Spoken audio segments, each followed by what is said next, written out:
In this video, I'm going to teach you how to play Chew versus Chew in Pokemon Showdown. It's a very quick and easy process, so make sure to follow along.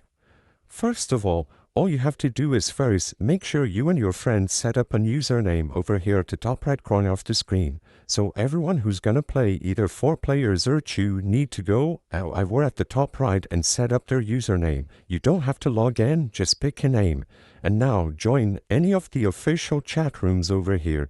This is so you can find your friend and invite him to a battle. I usually just join the overused chat, and as you can see, you have a list of all users. If they set up their username correctly, you should be able to just scroll down until you find them, like I just found me here. Now, click on their name, select challenge, and to play Chew versus Chew, the only way you can properly do it is to do a multi-random battle. So select multi-random battle, as you can see here, challenge, and make sure you accept the challenge.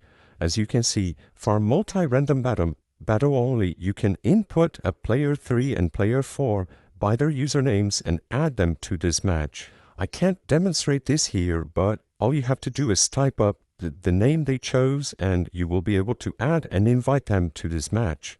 I hope I was able to help you on how to play Chew versus Chew in Pokemon Showdown. If this video helped you, please be sure to leave a like and subscribe for more quick and easy tips. Thank you for watching.